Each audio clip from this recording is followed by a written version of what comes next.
Quick Takes with Ed Masterson.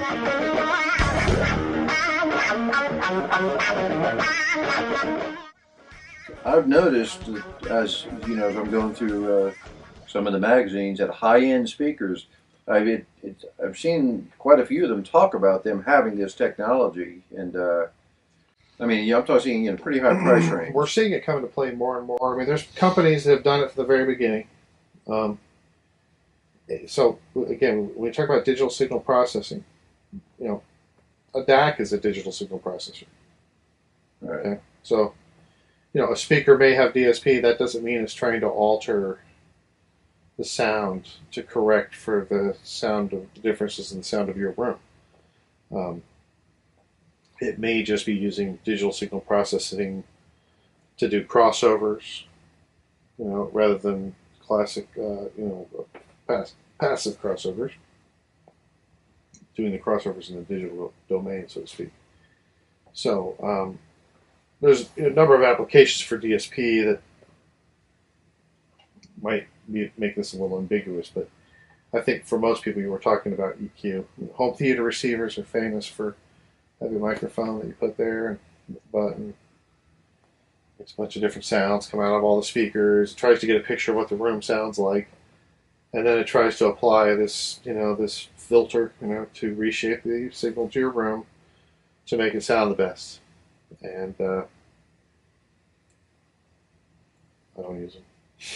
So, I mean, I'm probably going to get beat up for this one, but they suck. For the most part, they don't produce very good results. In fact, I would tell you that if you don't know any better, or if you know that you don't know any better, and you just were depending on that thing to work, you're not getting what you should be getting out of the sound of that equipment. So, well-trained ears are much better. Yeah, the success rate on the microphones is hideously low. I have made them work. I've had unique applications where I wanted equalization. It's hard to explain, but it was where we had speakers in very compromised applications where they were going through materials and things that affected their sound. That's where DSP can actually help, because you're doing something to mechanically, negatively affect the sound, and you can sort of compensate for it. But that to get those to work and to know it worked is a whole other thing, right? So you run it and you go, okay, how does that sound? With what? What are you going to put on there? Do you have something what it should sound like, right? How should it sound? How loud should that bass be in that movie? Should it be making the pots fall off the cabinet, or maybe that's right, but maybe it's not. How do you know? What's your reference?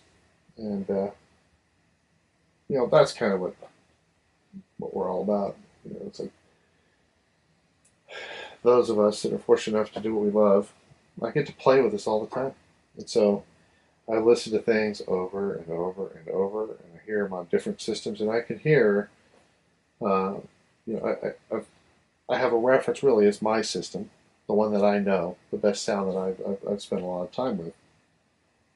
And so there's always a chance I'm going to hear something that's just far better than that, and that'll change my reference. And then my expectations of what a speaker should do, or should not do, might change. And so whenever people attempt to do this, usually they're somewhat limited by their reference. So one of the things I notice when you read reviews, somebody reviews let's say a high-end receiver. Oh my gosh, this is the best thing I've ever heard. It's amazing, Maybe they came off a very inexpensive receiver was the best they had before. And now, as a reviewer, they get this new, better receiver, and that's the best they've heard.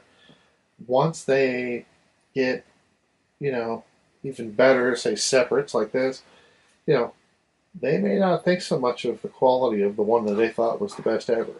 They might really go, wow, that wasn't nearly as good as I thought it was, So that reference point's very important to have. Please subscribe, like, and comment. Thank you for watching.